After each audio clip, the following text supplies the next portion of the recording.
Chapter 14. Shown his future tabernacle. The year was 1933. Out of the hundreds of people who had attended William Branham's first evangelistic campaign in June of 1933, most returned to their home churches once the nightly tent meetings ended. But some were new converts to Christ with no prior church affiliations. Many of these people began to show up for Bill's regular Sunday services. The rented Masonic Hall soon became too small to comfortably seat the crowd, forcing Bill to look for another building. On the corner of 8th Street and Penn Street in Jeffersonville, not far from where he was living with his family, the road veered around a small, shallow pond overgrown with pond lilies. Walking home from the Masonic Hall, Billy knelt in the gypsum weeds by the edge of the pond to pray about this unforeseen problem. Lord, what should I do? Where do you want this church to go? He gazed at the round green lily pads floating like so many plates on top of the water. How beautiful their flowers stood, some pink, some white. Pond lilies amazed him. How could they start in such muck and slime at the bottom of a pond and push their way out into sunlight, ending up so clean and graceful? It reminded Bill of his own life, which so recently had emerged from the muck of sin into the sunlight of Jesus Christ's love. How wonderful was the Lord who could perform such a miracle. Then it came to him like a revelation shot by an arrow from the throne of God. Here would be his church, right here, right where the lily pond stood. Bill stood and paced through the reeds by the edge of the pond. His heart pounded with excitement. Yes, this would be perfect. He could build. The bricks of doubt tumbled down around his ears even before the mortar of his revelation had dried. How could he buy this lot and construct a church here when he could barely support himself, his mother, his brothers, and his sister? He was a poor man preaching to a congregation of poor people during one of the worst economic depressions the country had ever seen. Many of the men in his congregation were out of work. To finance the building of a church seemed like an impossible dream. And yet, if it really was a revelation from God, then somehow there would be a way. Bill talked to the members of his congregation about it. Amazingly, by pooling their meager resources, the congregation scraped together enough cash for a down payment. Blueprints were drafted, a loan secured, and the pond filled in, all in a matter of weeks. The foundation was poured in July, and concrete blocks were delivered to the building site. Before the second layer of concrete blocks were stacked on top of the first, Bill wanted a short dedication ceremony, where he himself would place the first cornerstone into the rectangular foundation. On the morning of the ceremony, Bill woke up about 6 o'clock. Outside, birds were singing soprano melodies, while bees hummed their tenor harmonies. The honeysuckle vines below his second-story window filled his room with the fragrant perfume of summer. Bill lay in bed for a long time, hands behind his head, drinking in the joy of the moment and thinking, "Oh, great Jehovah, how wonderful you are! Just a little while ago it was dark, and now the sun has come up and all nature is rejoicing. And soon the spiritual world, which is so cold and dark from sin, will rejoice too, because the Son of Righteousness will arise with healing in his wings." As he lay there, an inner voice demanded that he stand up. Bill got out of bed and stood facing the window.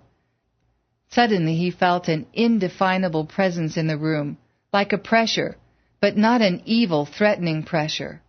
This presence sparked a holy awe, as though the Lord himself had drawn near. Bill scanned the 3 walls in his view. The room seemed empty. He turned to look behind him and instantly was immersed in a vision. He found himself standing on the banks of the Jordan River where John the Baptist had baptized Jesus. Bill was preaching the gospel to a crowd of people when behind him he heard grunting and squealing. He turned to see a large hog pen built right next to the river. It was filled with swine and the stench was overpowering. Bill remarked, "This place is polluted. That should never be. This is sacred ground where Jesus himself trod." Then the angel of the Lord appeared, snatching Bill away from that location and setting him down on the corner of 8th and Penn Street in Jeffersonville. On the lot that once held a lily pond, there now stood a large concrete building with a sign above the front door that read, Branham Tabernacle. The angel carried him inside. Bill could scarcely believe his eyes. The building was jam-packed with people. Not only was every seat filled, but people sat in the aisles and stood against the walls. At the far end of the room hung 3 crosses, one in the front of the pulpit and one on each side. In the vision, Bill moved to a place behind the pulpit and said, "Oh, this is wonderful. This is glorious. God, how good you are to give me this tabernacle." The angel of the Lord said, "But this is not your tabernacle." "Surely this is my tabernacle," Bill protested. The angel repeated, "No, come and see." The angel lifted Bill up and set him down again, this time under the broad expanse of a clear blue sky. The angel said, "This is to be your tabernacle." Looking around, Bill found himself in an orchard. Fruit trees grew about 20 feet tall with 2 matched rows creating an aisle between them, with a single large tree at the end of the aisle, positioned so that it was an equal distance from each row. One row appeared to be all apple trees, the other row plum trees. Oddly enough, their roots were embedded in large green buckets. On both his right and left sides an empty pot sat in line with each row of trees. A voice from heaven thundered, "The harvest is ripe, but the laborers are few." Bill asked, "Lord, what can I do?" As he watched, the trees began to look like church pews in the vision of his tabernacle, and the 3 trees at the end of the aisle took the shape of 3 crosses. Bill asked, "What does this mean? And what about these empty pots?" The angel replied, "You are to plant in those 2 pots." Standing in the breach between the 2 rows of trees, Bill broke off a branch from an apple tree and stuck it into the empty pot in line with that row.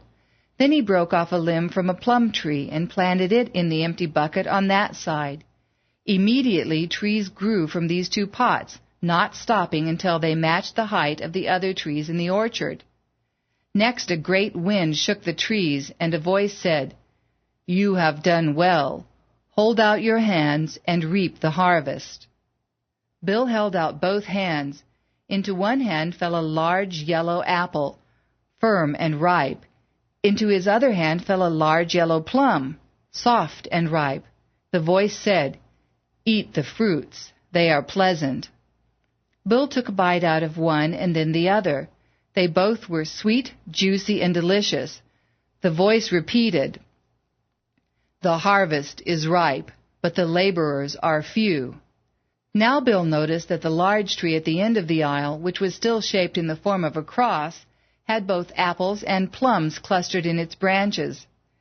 Bill ran down the aisle and threw himself at the base of this tree, crying out, "Lord, what can I do?" The rushing wind shook the trees so hard, apples and plums began to fall on Bill like raindrops.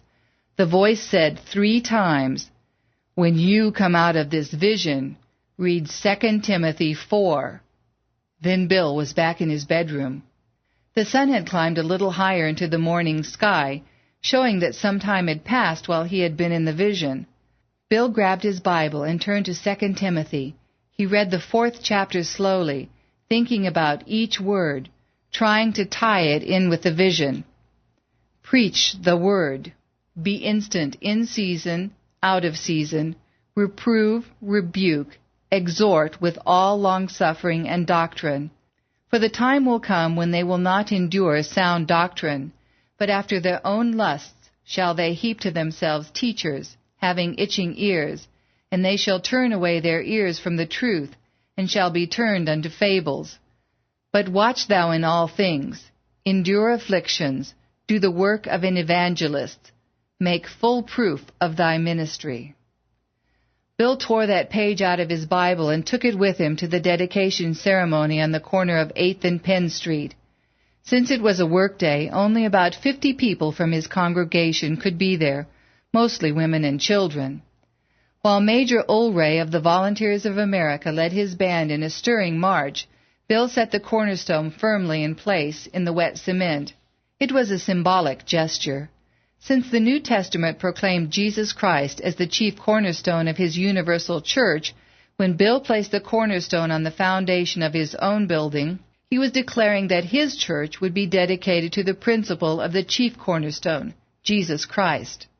Then the people put coins, mementos, and written prayer requests into a tin can and set the can inside the hollow cornerstone. Bill contributed the page he had torn from his Bible that morning, the page that contained those prophetic words, "But watch thou in all things, endure afflictions, do the work of an evangelist, make full proof of thy ministry."